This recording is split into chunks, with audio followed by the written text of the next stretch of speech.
The Green Bay Packers are the number one seed in the NFC, and the road to the Super Bowl will run through Lambeau.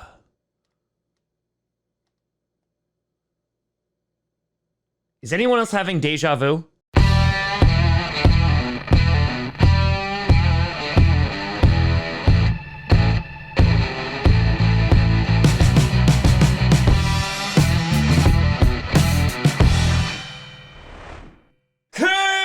Grossi, Packer Nation.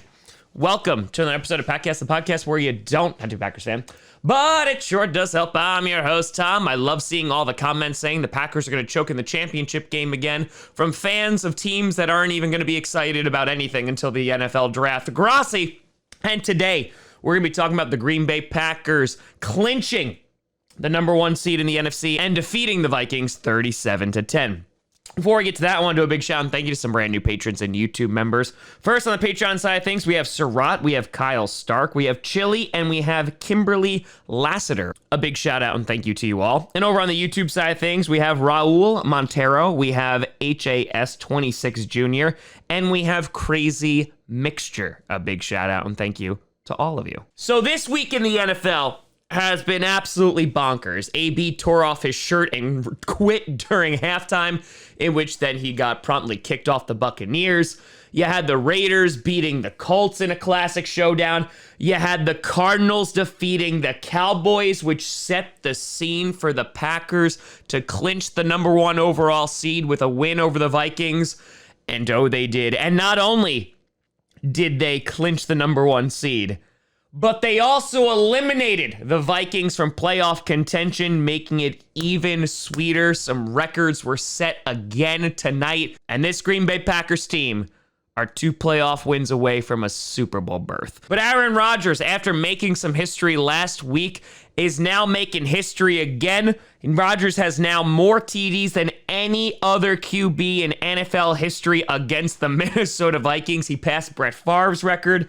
In addition, Davante Adams setting records by breaking his own franchise record for most receptions in a season for the Packers, 116, which was set last year, surpassing that this game. Matt LaFleur, first coach in NFL history, 3 back-to-back-to-back seasons with at least 13 wins. In addition, he also hasn't lost back-to-back games in 3 seasons. Absolutely phenomenal for Matt LaFleur.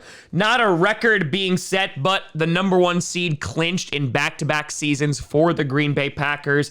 Also, the Eagles, you're welcome. We also had you clinch a playoff spot. There were a lot of Eagles fans in the chat tonight. The Packers go undefeated at home this season. Their last game is against the Lions next week. And Rodgers saying that he definitely wants to play at least a little bit as well. In addition, ESPN also had this up for a little bit on their site. And honestly, I kind of wish that that was the score. But Rodgers, 29 for 38, 288 yards, and 2 tutties, has been absolutely phenomenal since he's returned. Not throwing any picks since mid-November, just crushing it. Jones, 8 for 76. Dillon, 14 for 63 with 2 tutties.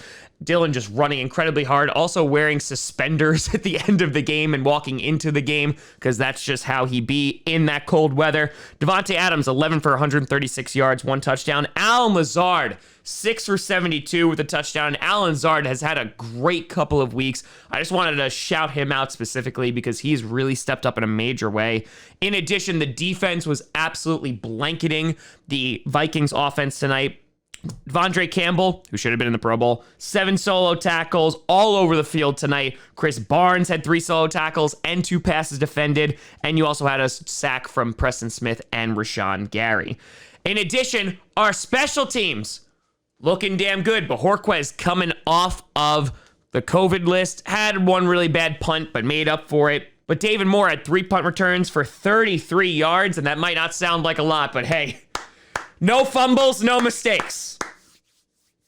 And honestly, that's the best Christmas gift I could have ever asked for.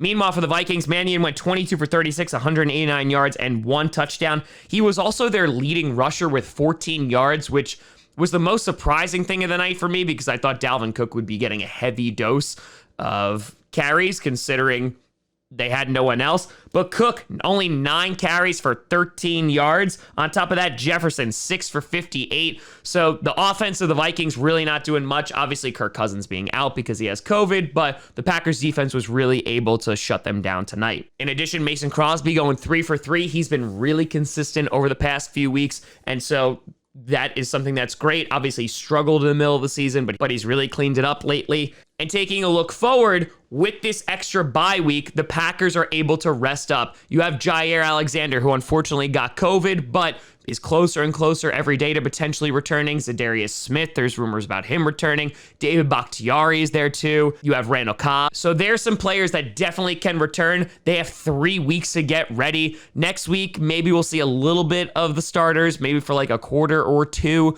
but I would imagine Jordan Love is going to get some reps like he did at the end of this game. It's against the Lions, so it's pretty much a meaningless game, but you don't want to have a ton of rust. But the most important thing is the Packers are not playing in the wild card round again this year. Wild card? Don't know her. Barely knew her. Who?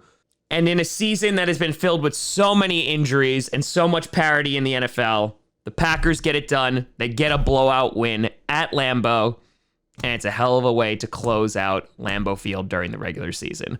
But let me know what you think down in the comments below. How do you feel about this victory tonight?